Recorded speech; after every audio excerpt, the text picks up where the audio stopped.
U.S. President Donald Trump has declared Jerusalem the capital of Israel, announcing plans to move the U.S. embassy from Tel Aviv, provoking greater anxiety in the region. What are the motivations behind this bold move?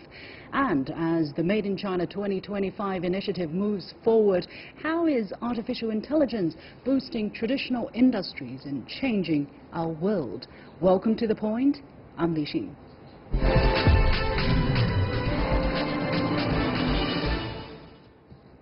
U.S. President Donald Trump formally recognized Jerusalem as Israel's capital on Wednesday, announcing plans to relocate the U.S. embassy from Tel Aviv to the fiercely contested holy city of Jerusalem, becoming the first U.S. president to officially approve the move. In his speech from the White House, President Trump called his decision nothing more or less than recognition of reality and a long overdue step to advance the peace process and to work towards a lasting agreement. While the Israeli side is calling the decision courageous and just, the Palestinians have warned this would be a kiss of death for the Middle East peace process. Other countries in the region are also reacting strongly. So what prompted President Trump to take such a bold step? Is he bringing hopes of peace or destroying any possibility of peace for the region? Joining me for the discussion from Jerusalem is Mr. Marcos Sheff, CEO at Impact SE, a research and policy advocacy organization that analyzes education in different countries. From Ramallah, Mr. Mustafa Barghouti, a Palestinian physician, activist and politician who co-founded a political party called the Palestinian National Initiative, or PNI, and from Washington, D.C., Professor Daniel Serwer at Johns Hopkins University School of Advanced International Studies and a scholar at the Middle East Institute. Gentlemen, welcome to the show. Professor Serwer, now, there has been an outpouring of criticism from the international community. UN Secretary General Antonio Guterres said, in this moment, I want to make it clear there is no alternative to the two-state solution. There is no plan B. And yet President Trump is determined to go ahead with this decision. Why? I think he's doing it mainly for domestic political purposes. This is a move that is very pleasing to his evangelical Christian supporters in particular. There are also some Jewish supporters in the United States, but the Jewish community is actually split on this issue, whereas the evangelical Christian community is almost unanimous in favoring what he's done. I don't think the international implications, either for the peace process or the objections of the UN, the EU, the Arab countries, the Palestinians, I don't think that weighed at all in the president's considerations. If it did, he would have done this in a very different way, giving at least something to the Palestinians in his statement, which gave absolutely nothing in that direction. Mr. Sheff, what's your take on this question, the motivations behind President Trump's move? Well, I think, as he said, it was a promise that he made during the election campaign, and it's a promise which he decided to keep. But I think we need to put it into perspective. This is neither the end of world peace, nor is it the second declaration of Israel's independence. It is ultimately a recognition of the fact that Israel has a capital, Jerusalem, now for 70 years, and that is de facto recognized by all countries that are based in Israel and by visiting dignitaries. You know, ambassadors get in their cars in Tel Aviv every single day and they drive to Jerusalem to speak to the government. 55 foreign leaders, including President Sadat of Egypt, have spoken at the Knesset in Jerusalem, Israel's parliament. Those ambassadors are sworn in at the president's residence in Jerusalem. So it is a recognition of the obvious, if you will. Well, but previous presidents, U.S. presidents, have all wavered on this decision to actually announce the decision to move the U.S. embassy from Tel Aviv to Jerusalem. Why do you think they have done that all the time? Well, the wave issue has in fact gone on for many, many years, since 1995. You know, clearly different perspectives from different presidents lead them to different policy decisions.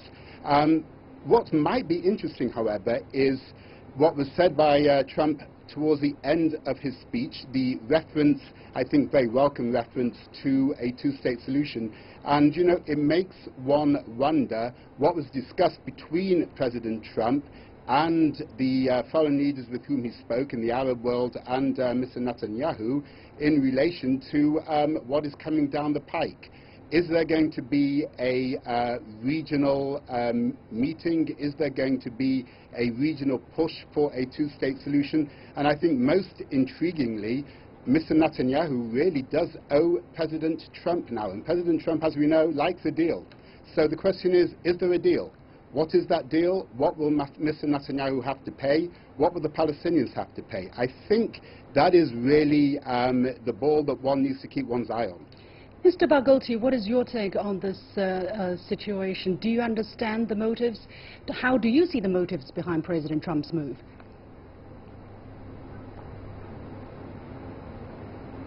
The motive is clear. Mr. Trump wanted to please Sheldon Adelson, his funder. He wanted to please the Israeli Zionist lobby in Washington. He wanted to please the extreme evangelical supporters who are very extreme and ideological in their positions. But what he has done is a very reckless and very dangerous act. He has practically put the American administration in line with violation of international law. He has put himself in isolation with Israel in supporting the occupation of East Jerusalem and in supporting a violation of international law which does not allow the annexation of East Jerusalem to Israel. In my opinion, Mr. Trump has just eliminated completely and totally any role of his administration in any peace process. He has just aborted his own peace initiative before it is born. All this camouflage about mentioning once the two-state solution or talking about borders of sovereignty to be decided later is nothing but a camouflage and shock absorbers. But what he has done is a big mistake, and it will reflect very negatively in the region. Already it is reflecting. He has already destabilized the area completely. We have now demonstrations all over Palestine. We have demonstrations in many Arab countries, in Jordan, in Tunisia. This is the beginning of very serious repercussions of what Mr. Trump has done. And it's, as I said, it was a reckless act, but it has shown that, unfortunately, it seems that the Israeli lobby is not only deciding the Congress decisions when it comes to the Middle East, but now they are deciding what Trump himself does. Professor Sowa, how do you see the implication of President Trump's decision on the prospects of the Middle East peace process? He has talked about the possibility of finding a solution, of the two-way solution. Do you think it is still possible, given the announcement he just made? I think this announcement is much more than a recognition of reality. It's also a politically symbolic act, and the symbolism is to put the United States solidly, unequivocally, and more heavily than ever before on the Israeli side of this dispute. So I understand those who say the Americans can have no future role. I'm not sure that's exactly how things are going to work out, but I do think he's postponed any possibility of a negotiated outcome. The reference to the two-state solution was highly qualified by saying if the parties agree. That's a much weaker statement in favor of the two-state solution than two previous presidents had made. So I think this is very bad for the peace process.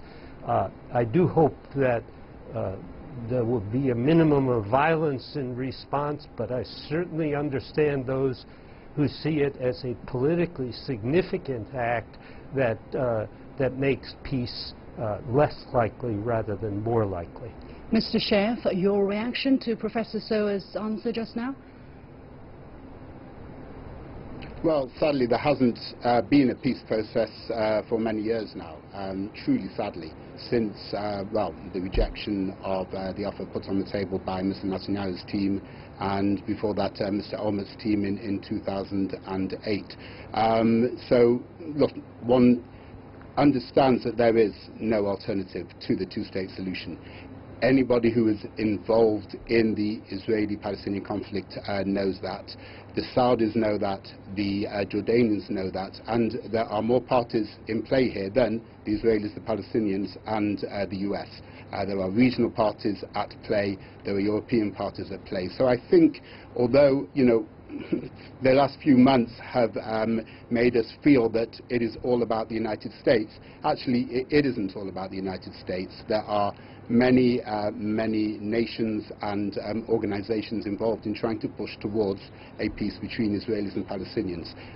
Let's contextualize that and understand that there will be pressure put to play to try and drive towards that.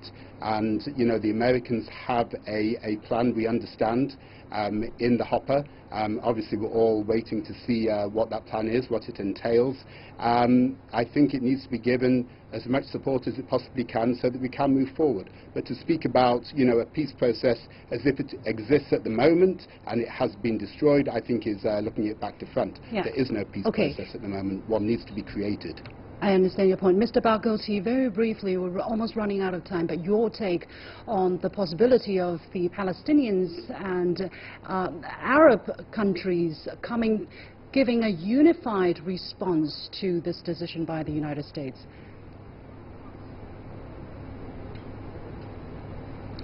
Yeah, I think it's going to happen. And I think with this terrible act, Mr. Trump probably has pushed the Palestinians in a big way to become more unified, and we will have a very serious meeting on Saturday of the Executive Committee of the PLO, where we will take a lot of decisions regarding the response to this American mistake. And I think, as I said, Mr. Trump has isolated himself. Already we have reactions from all over the world, from China, from Russia, from France, from Britain, from Germany, from everybody. All of them are against this act. Even inside the United States, so many politicians, so many people are saying that Trump has dragged the United States into a disastrous position. And there will be a response, yes. We will be calling for an Arab summit, and we will be calling for a summit of all Islamic countries. I see. And there will be reaction. Don't forget that Mr. Trump has touched a very sensitive issue to 1.6 billion Muslims, 2.2 billion Christians, and 360 million Arabs. This is not a joke. This is I understand your point. And by doing what he has done, he has really nullified the possibility of the United States of playing any positive role in any future peace process. If there will be a peace process in the future, it will not be monopolized by the United States anymore. Thank you very much, gentlemen. We have to leave it there. Marcus Sherf, CEO at Impact SE, Mustafa Barghouti, co-founder of Palestinian National Initiative, and Professor Daniel Sowa at Johns Hopkins University. And here is my first point, my opinion. In the short time since taking office, President Trump has already earned a reputation for making shocking announcements, cancelling the Trans-Pacific Partnership Agreement, launching the travel ban, quitting the Paris Climate Change Agreement, just to name a few. Every time he has been met with outrage and protest, and yet every time he has survived and seemingly emerged from each battle intact, even triumphed.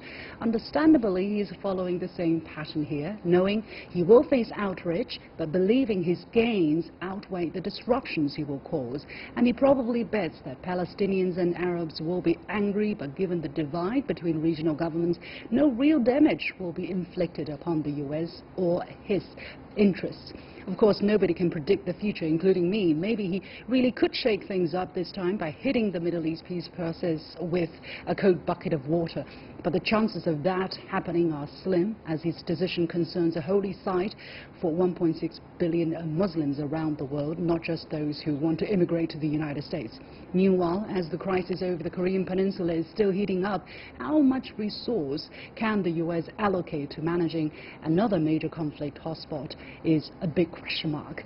To make an announcement is easy, but to carry it out and live with the consequences will not be. That is the first half of our discussion tonight. Stay with us. We'll be right back.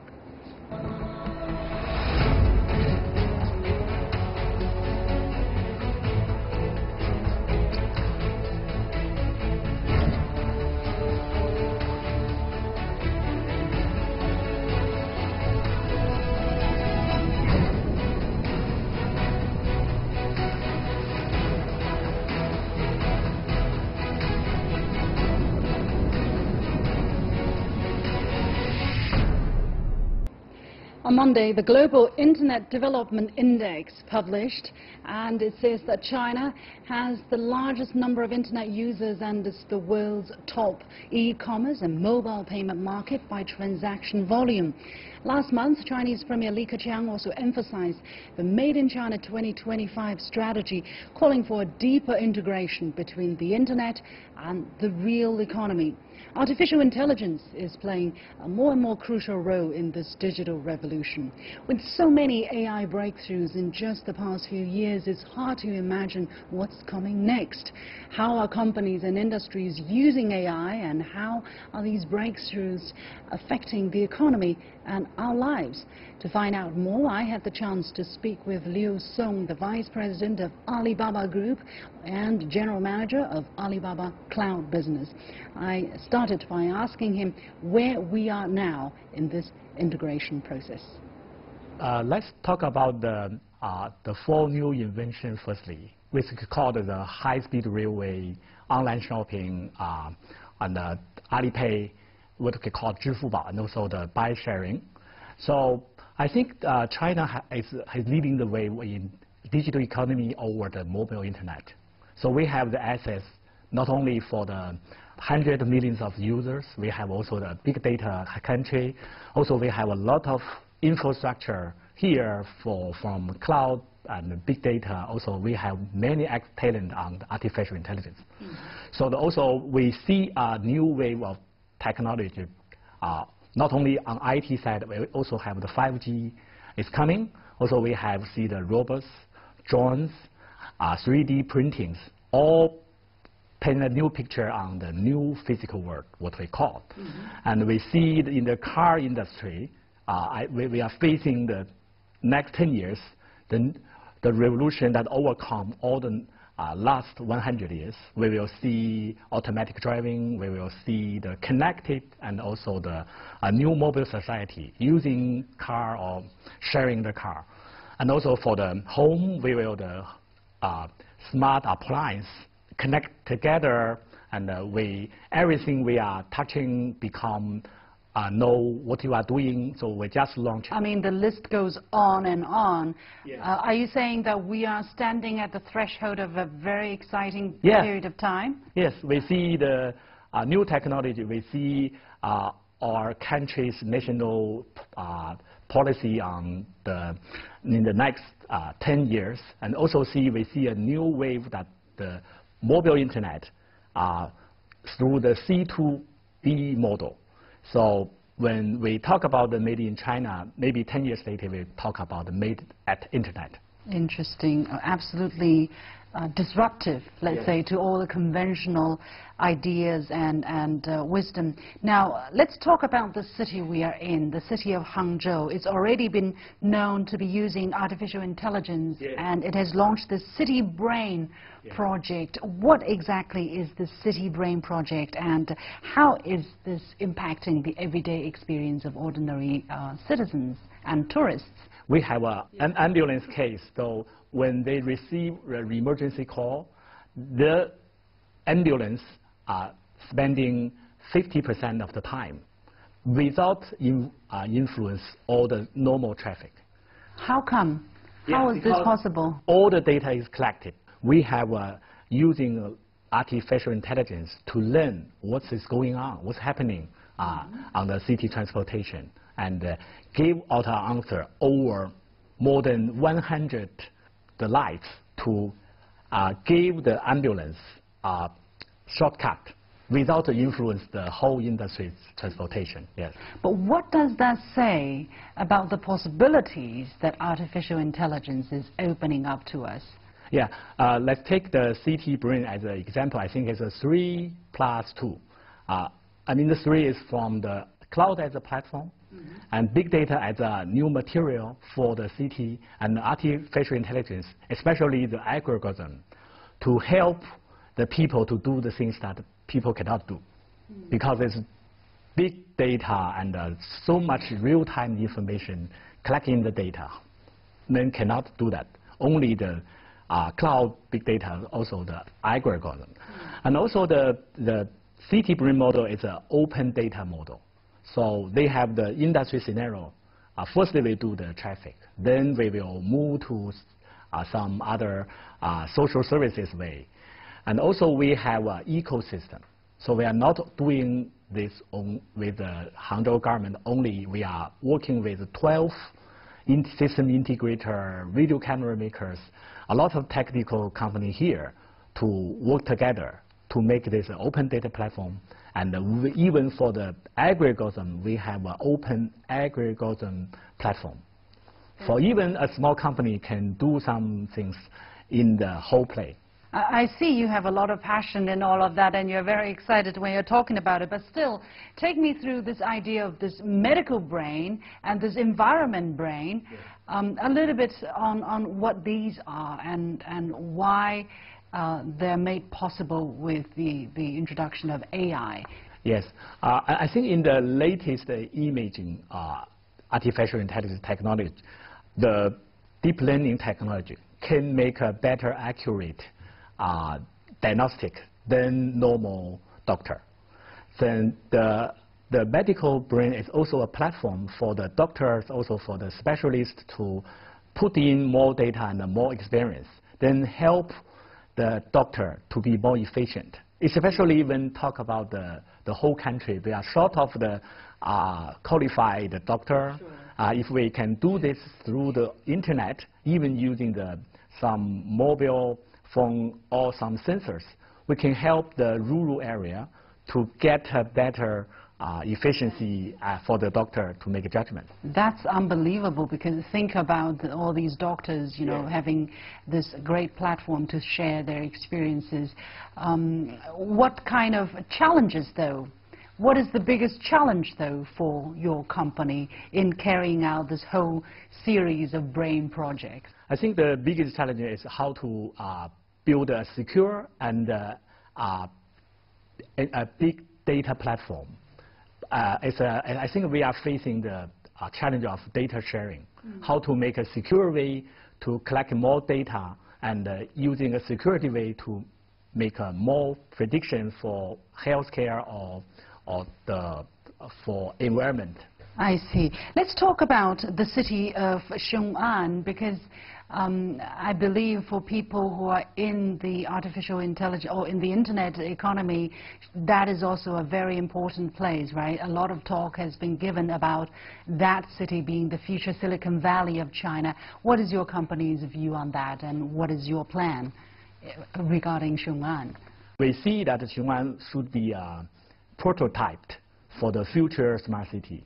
So because it's a blank piece of paper at this moment. You can in the top line planning, you can using the digital technology, IoT, also the big data like the CT Brain, also for the artificial intelligence to put the design philosophy into the whole city's top line planning.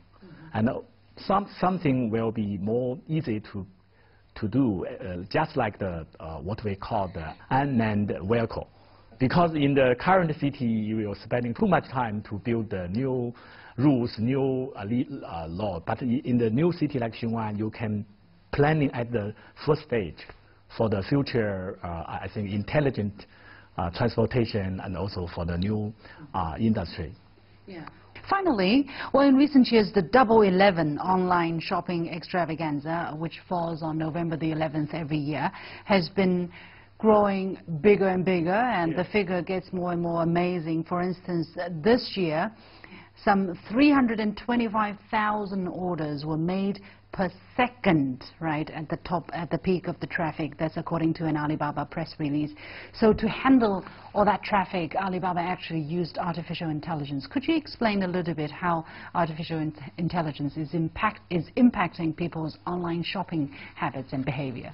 Okay, Double 11 has been the biggest test, what we call test bed scenario for the whole internet technology. Because we had friends coming from Africa, when we told them about the Double 11, they say, so what happened? Did the internet crash? Yes. They said, no, everything seemed to be fine. But it's amazing if you think about the number of clicks, the kind of traffic that's going through there. Yes, for Alibaba as a company, I think about 3 years ago, we have been overcome the challenge for dealing with the traffic. So in the last 2 years, we are invest more on the big data and artificial intelligence. Take this year as example. More than 60% of all the customer buying behaviors is the recommendation algorithm was doing by the AI. And also for the consumer, when they see the banners, more than 400 millions of the banner ads is done by AI. And for customer services in Double 11, more than 90% of the customer services is answered by the AI. So there's a hybrid manpower between the human and the machine. But as a customer, as a consumer, you may not tell which one is done by the AI, which one is doing by the manpower. Well, I do some online shopping. I couldn't tell which was recommended to me by a human being or which was recommended to me by machine, but I knew it's not possible that all of these recommendations are done by a human being, so it must have been machine because the volume is just so huge. Right. And it's also it helps different customers give different solutions. Absolutely. Yeah, they know me. They know what I want to buy and who I am. Yes. Anyway, we have to leave it there. Thank you very much, Mr. Liu Cong, Vice President of Alibaba.